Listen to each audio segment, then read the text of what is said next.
mahal na puso ni Jesus, kami ay kukubin. Akit ang puso namin ng grasya ko'y kampi. O Kristo'y dinggin, aming panalangin.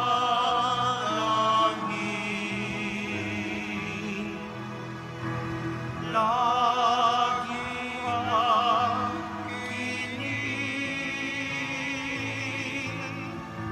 ang puso namin. Sa ngalan ng Ama, ng Anak at ng Espiritu Santo. Amen. Sumainyo ang Panginoon. At sumayo rin. Mga kapatid, sa araw na ito ating pinagdiriwang ang banal na kapistahan ng kabanal-banalang puso ni Jesus. Iba ang puso natin sa puso ng Diyos. Ang puso natin madalas matigas. Ang puso natin madalas pinupuno natin ng sakit, ng inggit, ng takot, ng pagdududa. Pero ang puso ng Diyos malambot. Ang puso ng Diyos tapat. Ang puso ng Diyos puno at umaapaw ng pagmamahal. Kapag sinundan natin ang ating puso, kamukha sa ating maririnig sa mabuting balita, tayo'y mawawala at magwawala. Pero ang puso ng Diyos, ang puso ng mabuting pastol, dahil sa umaapaw na pagmamahal niya sa atin, hahanapin at hahanapin tayo. Kahit na tayo'y magkasala, papatawarin at papatawarin tayo. Kaya naman hayaan natin ng Diyos hubugin, turuan ang ating mga puso na magmahal kung paano siya magmahal. Sa mga pagkakataon na kung saan alam naman natin kung ano ang tama, pero sinundan pa rin natin at ginawa ang masama. Sa mga pagkakataon na kung saan nilayo natin ang ating mga puso sa Diyos, hilingin natin muli ang kanyang awa at pagpapatawad para makita tayo muli na maging karapat-dapat makatanggap sa mga banal na misteryo. Inaamin ko Sa makapangyarihang Diyos at sa inyo mga kapatid, na lubha akong nagkasala sa isip, sa salita, sa gawa at sa aking pagkukulang. Kaya isinasamo ko sa mahal na Birheng Maria, sa lahat ng mga anghel at mga banal, at sa inyo mga kapatid, na ako ay ipanalangin sa Panginoong ating Diyos. kaawaan tayo na makapangyarihang Diyos, patawarin tayo sa ating mga kasalanan at patnubayan tayo sa buhay na walang hanggan. Amen. Panginoon, kaawaan mo kami. Panginoon, kaawaan mo kami. Kristo, kaawaan mo kami. Kristo, kaawaan mo kami. Panginoon, kaawaan mo kami. Panginoon, kaawaan mo kami. Gloria in excelsis Deo.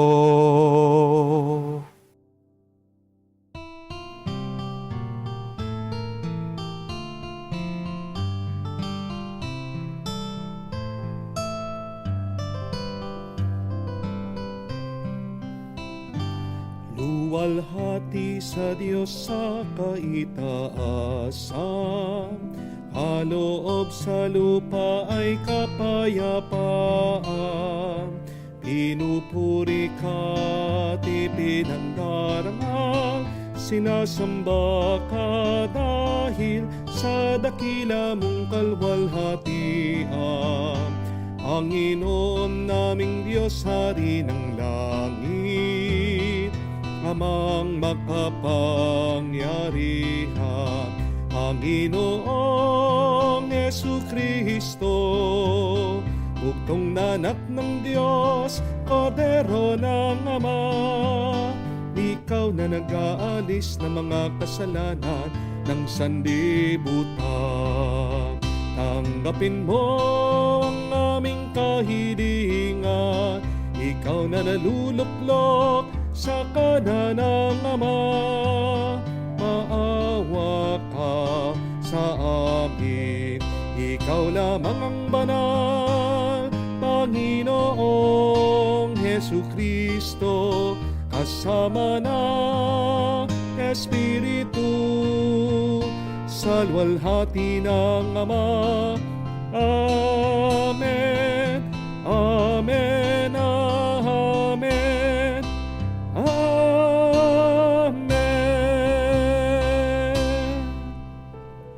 Manalangin tayo. Ama naming makapangyarihan, ipagkaloob mo sa pagpaparangal namin sa puso ng anak mong minahal. Ngayon ginugunita namin ang kanyang pag-ibig na aming pinakikinabangan. Kami naway pagindapating madaluyan na nag-uumapaw na batis na mga biyayang iyong bigay sa pamagitan ni Jesucristo kasama ng Espiritu Santo, magpa sa walang hanggan. Amen.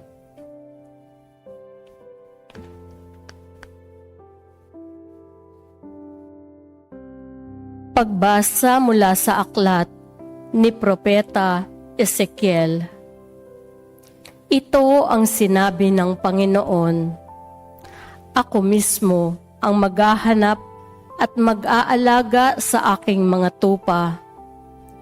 Kung paanong hinahanap ng pastol ang tupa niyang nawawala, gayon ko hahanapin ang aking tupa. Kukunin ko sila saan man sila itinapon noong panahon ng kanilang kasamaan. Titipunin ko sila mula sa iba't ibang dako upang ibalik sa sarili nilang bayan. Doon ko sila aalagaan sa kaparangan ng Israel, sa tabi ng mga bukal ng tubig at sa magagandang pastulan.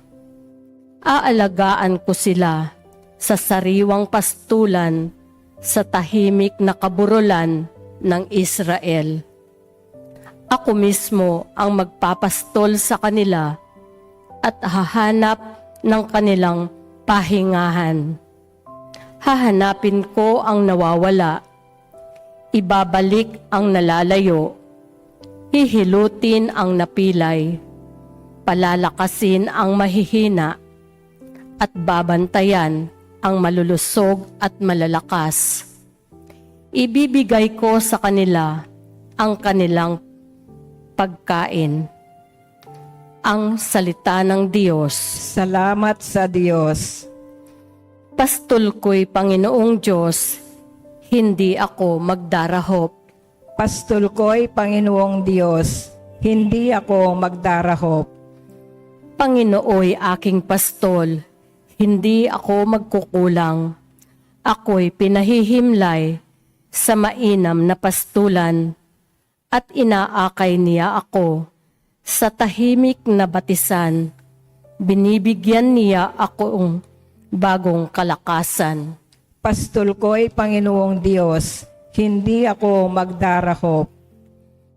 At sang-ayon sa pangako na kaniyang binitiwan, sa matuwid na landasi, doon ako inaakay, kahit na ang daang iyo'y tumatahak sa karimlan. Hindi ako matatakot, pagkat ika'y kaagapay, ang tungkod mo at pamalo, ang gabay ko at sanggalang. Pastol ko'y Panginoong Diyos, hindi ako magdarahop. Sa harapan ng lingkod mo, ikaw may handang dulang. Ito'y iyong ginagawang nakikita ng kaaway. Nalulugod ka sa akin, na ulo ko ay langisan. at pati na ang kalis ko ay iyong pinaaapaw. Pastol ko'y Panginoong Diyos, hindi ako magdarahop. Tunay na ang pag-ibig mo at ang iyong kabutihan sa saakit tataglayin habang ako'y nabubuhay. Doon ako sa templo mo, lalagi at mananahan. Pastol ko'y Panginoong Diyos, hindi ako magdarahop.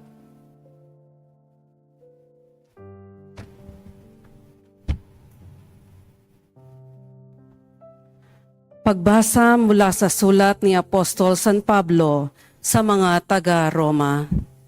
Mga kapatid, ang pag-ibig ng Diyos ay binuhos sa ating mga puso sa pamamagitan ng Espiritu Santo na ipinagkaloob na sa atin.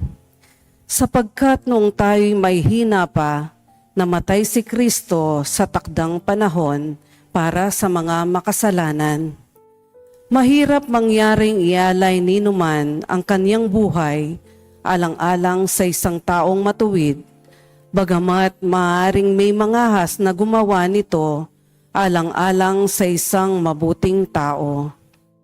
Ngunit ipinadama ng Diyos ang kanyang pag-ibig sa atin nang mamatay si Kristo para sa atin nung tayo'y makasalanan pa. At ngayoy napawalang sala na tayo sa pamamagitan ng kaniyang dugo, lalo nang tiyak na maliligtas tayo sa poot ng Diyos sa pamamagitan niya. Dati tayo'y mga kaaway ng Diyos, ngunit ngayon tinatanggap na niya tayong mga kaibigan alang-alang sa pagkamatay ng kaniyang anak. Kaya tiyak ang pagkaligtas natin sa pamamagitan ng pagiging buhay na Kristo. Hindi lamang ito, nagagalak tayo'y nagpupuri sa Diyos sa pamamagitan ng ating Panginoong Hesukristo, sapagkat dahil sa Kanya ay tinanggap tayo ng Diyos na mga kaibigan niya. Ang salita ng Diyos. Salamat sa Diyos.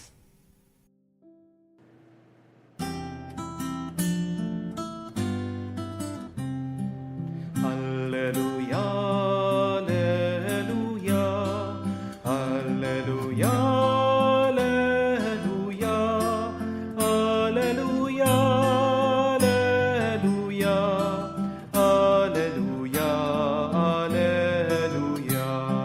alleluia, alleluia, alleluia, alleluia, alleluia.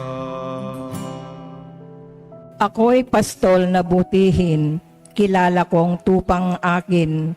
Ako'y kilala nila rin. Aleluya, aleluya. Sumainyo ang Panginoon. At sumayo rin. Ang mabuting balita ng Panginoon ayon kay San Lucas. Papuri sa iyo, Panginoon. Nung panong yun, sinabi ni Jesus sa mga Pariseo at mga Eskriba ang talimhagang ito. Kung ang sino man sa inyo ay may 100 tupa at mawala ang isa, ano ang gagawin niya?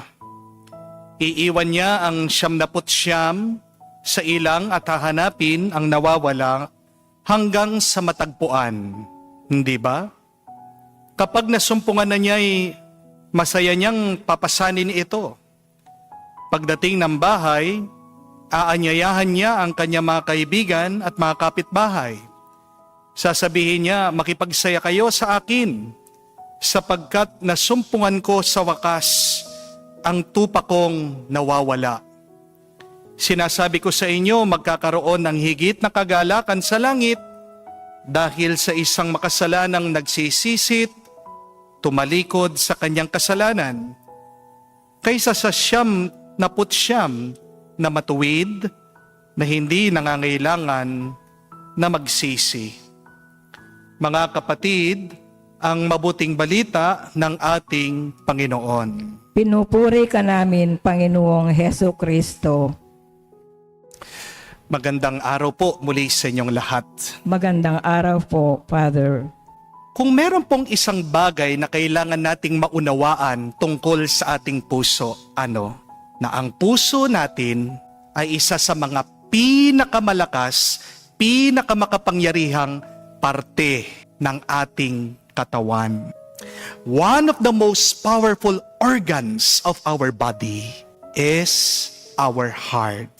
Tingnan niyo po, kapag brain dead ang tao, buhay pa rin yan. Basta't humihinga siya, hindi po ba? Pero kapag tumigil ang tibok ng iyong puso, patay ka na. Amen? Kahit na hindi ka mag-isip, buhay ka pa rin. Amen? Pero kapag hindi umaandar ang iyong puso, wala ka na. Amen? Ang nagkokontrol sa ating katawan ay ang ating mga puso. Hindi ang isip mo. Your heart controls your body, not your mind. Pansinin niyo po ito. Kapag nahihirapan kayo, anong sinasabi ng isip mo? Tumigil ka na, sumuko ka na, hindi mo kaya yan. Okay lang yan, nauunawaan naman ng ibang tao. Pero kapag gusto ng puso, matatalo ang isip ng tao. Your heart moves you. Your heart dictates the direction of your life. Amen? Mas malakas pa rin ang puso kesa sa isip. Kahit na merong paglalaban ang isip at puso, sino po sa tingin nyo ang mananalo? Ang puso, siyang magtatagumpay. Naalala ko po, nung bata pa ako, gustong gusto ko na talagang pumasok sa seminaryo. Gustong gusto ko na po talagang magpari. Very inspired ako doon sa mga nakasama ko pong pari Mag-high school pa lang po ako, pinipilit ko na sa mga magulang ko, papasok na ako sa seminaryo. Pero nag-aalala po ang aking mga magulang, ayaw po nila akong papasukin sa seminaryo. Kasi napakabata ko pa lang po. Sabi ng mga magulang ko sa akin, pag pumasok ka na sa seminaryo, hindi mo na kami makikita. Hindi mo ba kami mamimiss? Yung aking naman pong lolo, kinukumbinsi ako. Alam niyo, sabi niya sa akin, pag nagpari ka, hindi ka makakapag-asawa. Masarap ng bababae, sabi niya. No? Pero kahit na anong sabihin nila sa akin, dahil nakapag-desisyon na po ang puso ko, sabi ko, gusto ko nang pumasok sa seminaryo. Gusto ko talagang magpare. Kahit na anong sabihin nyo, wala po silang magawa. Kasi may sariling isip ang puso ng tao. Noong pong 1991, yan po ang natuklasan ng mga sayantipiko. Pinag-aralan nila, binuksan po nila ang puso ng tao. At alam niyo kung anong nakita nila? Ang puso ng tao, marami din pong mga neurons. Parang nakita mo, ang utak daw ng tao, maraming ugat. Kung ang utak ng tao nakakapag-isip, yan po ang conclusion ng mga sayantipiko. Nag-iisip din, may sariling isip, ang puso ng tao. Kaya minsan, di ba, di nyo napansin, hindi mo makalimutan yung masakit na karanasan. Kasi buhay ang karanasan ng tao, hindi lang sa kanyang isip. Lalong-lalo na bumabalik yung naranasan natin dito sa ating puso at damdamin. Nagtatagal yung ating alaala, lalong-lalo na kung meron tayong emosyon dyan, kung meron tayong naramdaman dyan. Kaya nga, yung mga may trauma, ang hirap po na maghilom dun sa masakit na kahapon. Kasi hindi lang kailangan gamutin kung ano ang tumatakbo dito sa isip. Kailangan bigyan din ng lunas yung nararamdaman dito sa puso. Ganyan kahalaga na kailangan nating turuan ang puso ng tao. Tandaan niyo po ito, ang eskwela ay lugar para turuan ang isip ng tao. Pero ang simbahan ay ang lugar para hubugin ang puso ng tao. Diba? Ang dami po mga nag-aral, pero pag umasta sila, ano yung ugali? Para walang pinag-aralan. Kasi ang tinuruan mo lang, yung isip. Ano yung nakalimutan? Yung puso. Remember that the school is the place to train the mind. And yet, the school for our hearts, in order for us to love, to be compassionate, to be kind, to become holy just like God is the church. The Bible is our textbook on how to love. Gusto mong matutong tunay na magmahal? Gusto mong matutong magmahal kamukha ng Diyos? Makinig ka sa salita ng Diyos. Amen? At sino ang guro natin kung paano tunay na magmahal? Si Jesus. Jesus, His Sacred Heart teaches us to love with a divine love. Kapatid, mahirap na hayaan mong mag-isip mag-isa ang puso mo. Kung susundan mo ang puso mo, mawawala ka. Parang ang binabanggit ng ating Panginoon sa Ebanghelyo, ang tupa na nawala. Kailangan nating bumalik. Kailangan nating manatili sa ating Panginoong Hesukristo na nagsasabi, "Learn from me, for I am meek and humble of heart." Tingnan niyo yung sinabi niya, "Matuto kayo sa akin dahil ang aking puso ay mapagkumbaba." Kailangan nating maunawaan, hindi sa lahat ng pagkakataon, tama at mabuti ang iyong puso. Dahil ano ang sabi ng Biblia tungkol sa puso ng tao? Ang puso ng tao ay makasalanan. Our hearts have evil imagination. You will read that in Proverbs chapter 6, verse 18. Sabi niya, a heart that devises wicked imaginations. Ano yung mga naiisip niyo kapag mag-isa kayo? May matanda po akong parokyanos.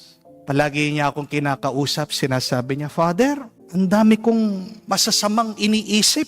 Natatakot po ako, nag-aalala po ako, kinakabahan ako." Pero wala naman talaga siyang problema eh. Itong matandang ito, tapos na po yung mga anak niya, napag-aral na niya. Yung iba naka-abroad, ang ganda na kanilang bahay, di naman siya napapabayaan, inaalagaan ng mga apo niya, pinapakain siya, may pension siya, may pera siya. Saan nagmumula yung masamang iniisip niya? Wala dito sa utak, kung hindi dito sa puso. Ang nilalabas minsan ng puso mo, masasama. Pangalawa, sabi po ng Biblia, mapaglinlang ang puso ng tao. The heart is desperately wicked and deceitful. Mababasa niya po yan, sabi ni Propeta Jeremiah, chapter 17, verse 9. The heart is deceitful above all and desperately wicked.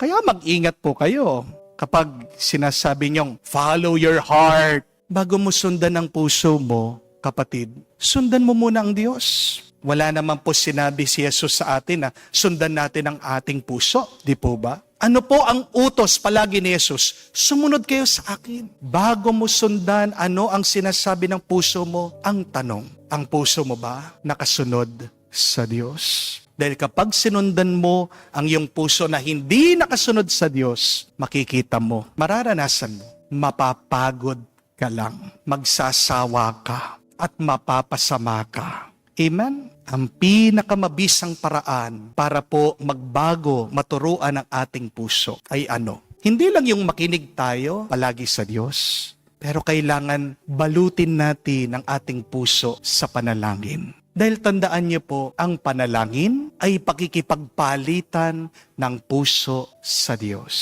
When you pray, you exchange hearts with God. When you pray, do not just allow your lips to move. Allow your hearts to move towards God. When you pray, open yourself to God. Accept a new and clean heart from God. Yan ang tunay na pagdarasal at pananalangin. Kailangan wag tayong magsawang magdasal at manalangin. Kasi ang puso ng tao, kamuka sa isip natin, kamuka sa ating ulo, may katigasan. Di po ba? Paano mo mapapalambot ang matigas na puso? Huwag mong titigilan. Unti-untiin mo. May proseso dapat. Bigyan mo ng oras at panahon. Pahawak mo sa Diyos. Amen? Ngayon pong kapistahan ng banal na puso ni Jesus, minsan pa, ilapit natin ang ating mga puso sa Kanya. Hindi naman lahat na lumalabas sa puso mo, kapatid, mabuti. Aminin mo yan sa Diyos. Hindi naman lahat ng laman ng puso mo ay maganda. Marami sa atin hanggang ngayon ay sakit ang kanilang puso. Sakit ng puso physically, emotionally, spiritually. Amen? Sinong makakapagbigay ng lunas? Sino makakagamot dyan? Sino makakapaghubog at turo sa puso mo? Walang iba kung hindi ang Diyos lamang. Maaaring ang mga doktor ayusin ang iyong puso. Maaaring bigyan ka pa ng pacemaker. Pero tanging si Jesus lang ang ating peacemaker. Amen? Kung gusto mong maging malakas ka, matatag sa iyong buhay, kailangan maging malakas at matatag ang iyong puso. Sinong magpapalakas sa atin? Hindi natin kaya na tayo lang. Dahil tao lang tayo. Amen? Pero walang imposible pagdating sa Diyos. Lalakas ka, bubuti ka, lulusog ka kung magpapatulong tayo sa Diyos. Kung ibibigay mo ang puso mo sa Kanya. Kaya itong ating ipagdasal at sabihin, sa araw na ito, ating ipanalangin. Banal na puso ni Jesus, turuan mo kami, kaawaan mo kami, gabayan mo kami, pagpalain kami araw-araw. Bigyan mo kami ng isang bago at malinis na puso ngayon at magpakailanman. Amen. Tumayo po tayo. Makatatawag tayo sa ating Ama na may pagtitiwala sapagkat pinuksan niya sa atin ang kanyang puso dahil kay Kristo. Ating sabihin, Panginoon, dinggin mo kami. Panginoon, dinggin mo kami. Ang simbahan, naway maging kapanipanwalang tanda at kasangkapan ng pag-ibig ng Diyos. Manalangin tayo sa Panginoon. Panginoon, dinggin mo kami. Ang mga mag-anak, naway mamuhay na mayroong tunay na pagmamahalan at pagkakaunawaan. Manalangin tayo sa Panginoon. Panginoon, dinggin mo kami. Ang mga nahihirapan at nabibigatan sa mga pasanin sa buhay, naway makatagpo ng ginhawa sa mapagbigay na puso ng ating tagapagligtas. Manalangin tayo sa Panginoon. Panginoon, dinggin mo kami. Sa katahimikan po ng ating puso, banggitin natin sa Diyos, sabihin ang ating mga personal na pangangailangan.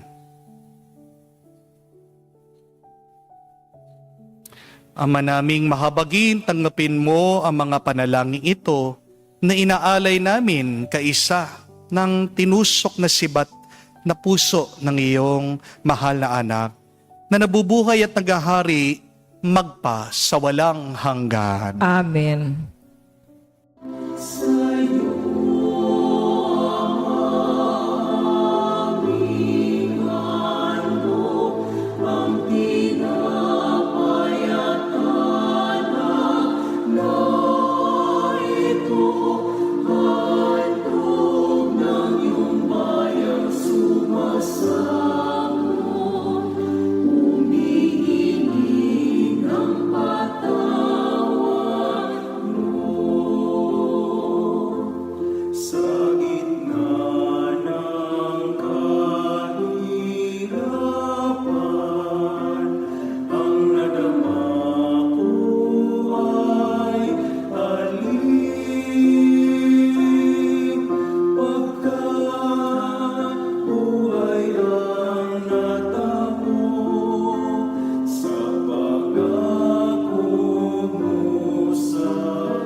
Manalangin kayo mga kapatid, para ng ating mga paghahain ay kalugdan ng Diyos amang makapangyarihan.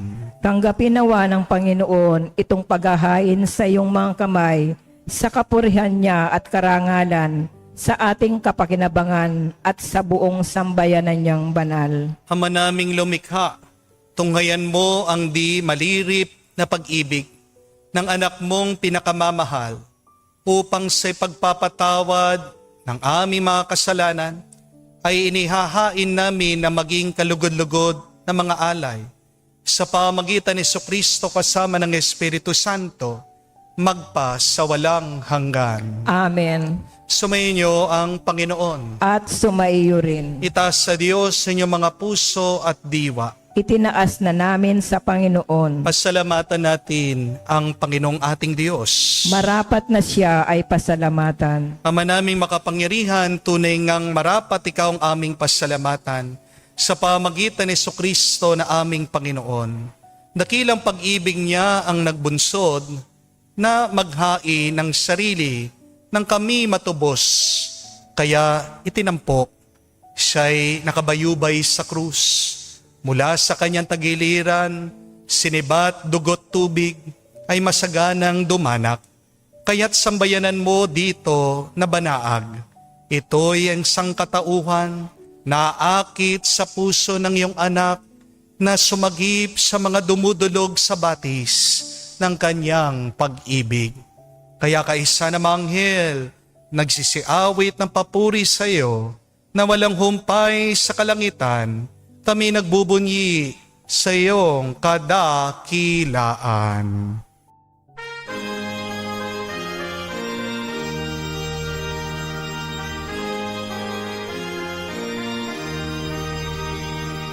Santo, Santo, Santo, Panginoong Diyos ng mga hukbo.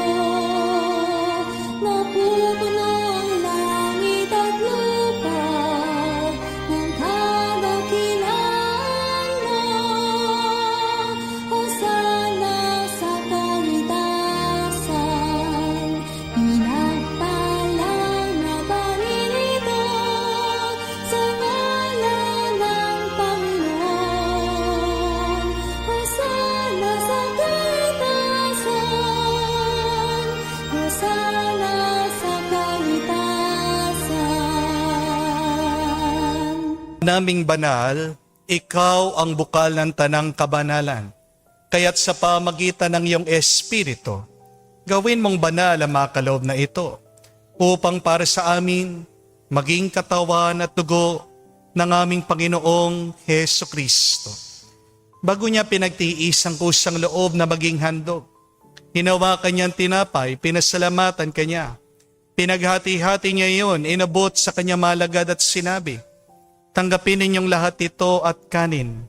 Ito ang aking katawan na ihahandog para sa inyo.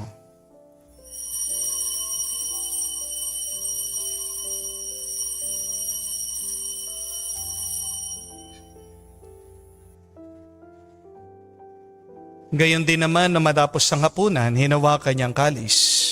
Muli kanyang pinasalamatan. Inabot niya ang kalis sa kanya malagad at sinabi, tanggapin ninyong lahat ito at inumin. Ito ang kalis ng aking dugo, ng bago at walang hanggang tipan. Ang aking dugo na ibubuhos para sa inyo at para sa lahat, sa ipagpapatawad ng mga kasalanan. Gawin ninyo ito sa pag-alaala sa akin.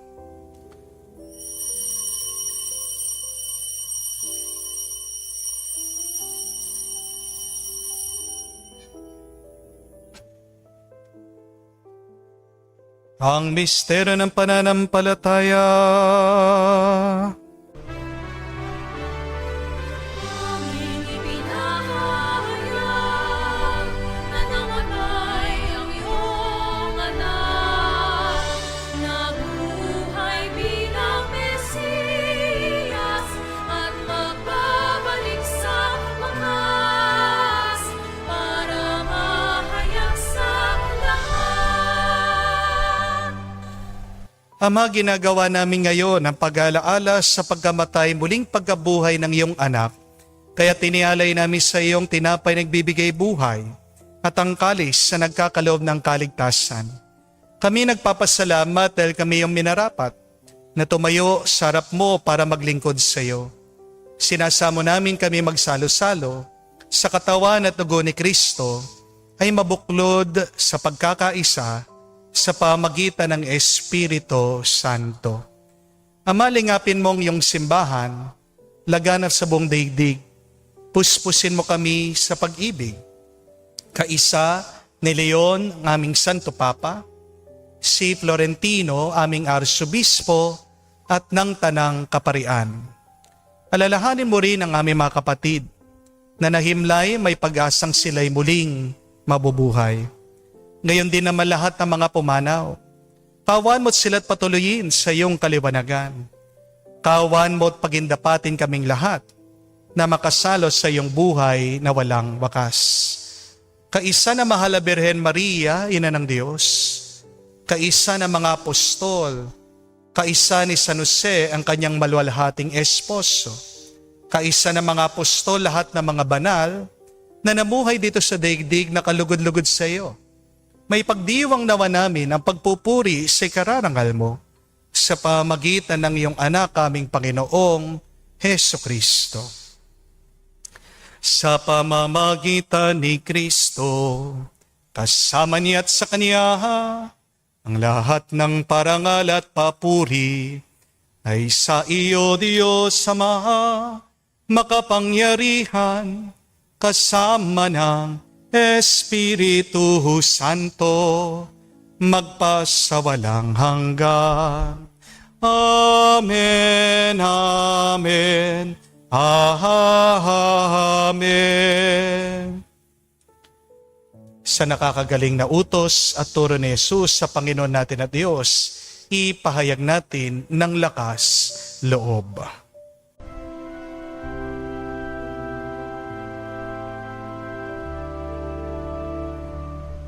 Ama namin, sumasalangit ka, sambahin ang ngalan mo, mapasa amin ang kaharian mo, sundin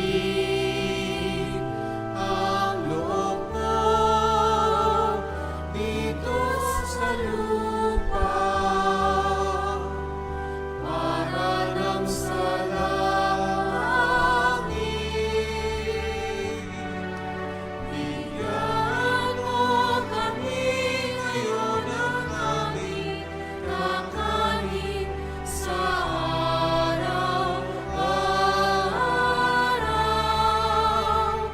At patawarin mo kami sa aming mga sala para ng pagpapatawad namin sa nagkakasala sa amin. At huwag mo kaming ipahintulot sa tukso, at iadya mo kami sa lahat ng masama.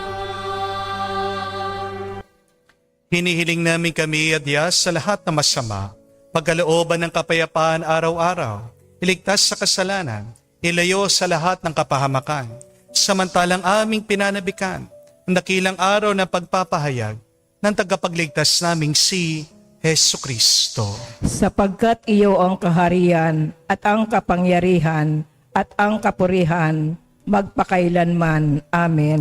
Panginoong Heso Kristo, sinabi mo sa mga apostol, kapayapaan ang iniiwan ko sa inyo. Ang aking kapayapaan binibigay ko sa inyo. Tunghayan mo ang aming pananampalataya at huwag ang aming pagkakasala.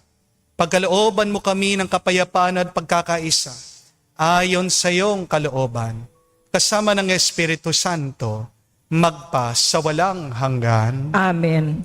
Kapayapaan ng Panginoon ay laging sumainyo. At sumayo rin. Magbigayan po tayo ng kapayapaan sa bawat isa. Peace with you po. Kapayapaan po sa inyong lahat.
Mga kapatid, naririto ng ating Panginoong Yesukristo, ang Kordero ng Diyos.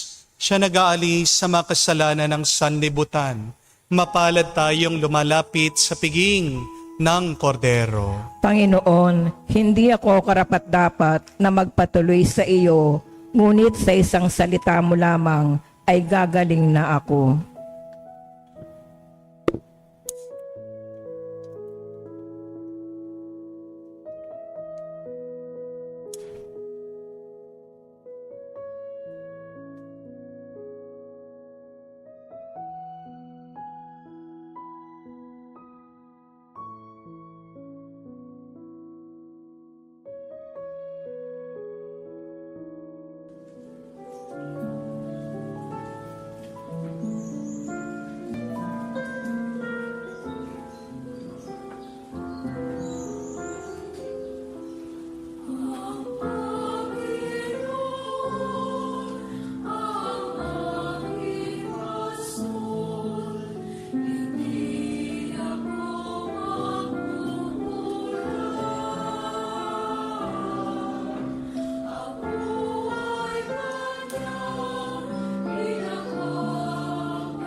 Lumuhod po tayo para sa panalangin sa kabanal-banalang puso ni Jesus. Jesus, Diyos ko, iyong nasabi humingi at kayo'y bibigyan. Maghanap at matatagpuan ninyo. Kumatok at bubuksan ang pinto para sa inyo. Tungayan mo po ako nakaluhod sa may paanan mo, napupuno ng buhay na pananampalataya at tiwala sa iyong mga pangakong pinabatid ng iyong kabanal-banalang puso at sinambit ng iyong mga labi. Narito po ako upang hilingin ito. Sa katahimikan po ng ating puso, sabihin natin sa Diyos ang ating mga personal na kahilingan.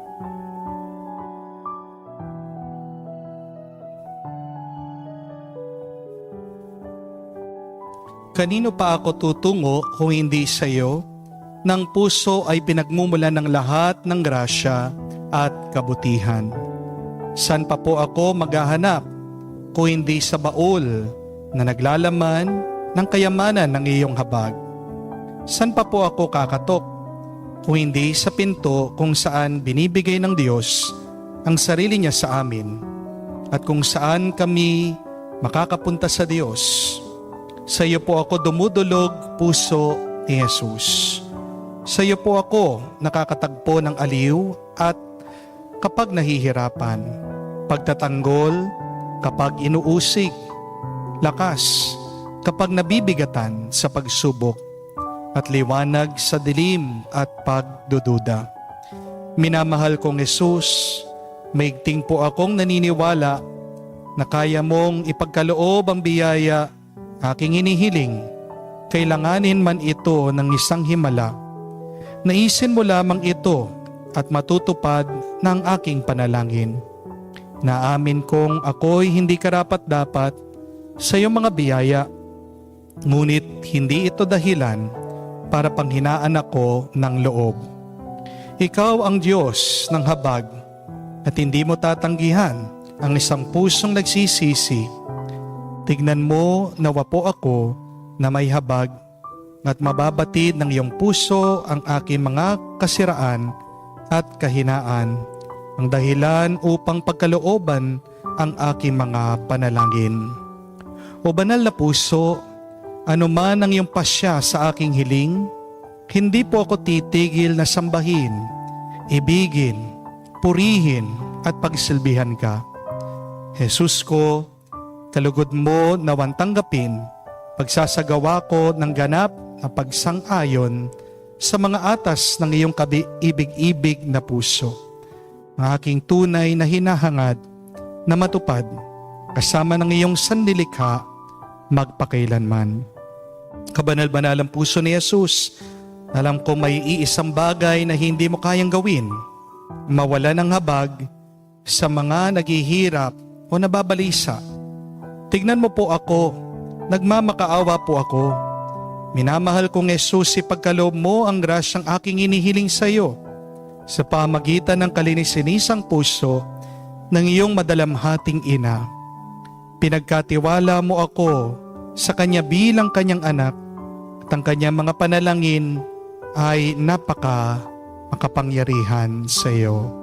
Amen. Kabanal-banalang puso ni Jesus, maawa ka sa amin. Kalinisin-isang puso ni Maria, ipanalangin mo kami. Tumayo po tayo, manalangin tayo. Ama naming mapagmahal, pag-alabin nawa ang pag-ibig sa aming kalooban sa pagsasalo sa pagmamahal mo sa pakikinabang, sa aming pag-akit sa iyong anak araw-araw. Matutuhan nawa naming makilala siya sa katauhan ng aming mga kapatid sa iyong sambayanan. Sa pamagitan niya kasama ng Espiritu Santo, magpa sa walang hanggan. Amen. Tandaan kapatid, isa sa mga pinakamalakas o makapangyarihang parte ng ating katawan o buhay ay ang ating mga puso. Your heart is very powerful.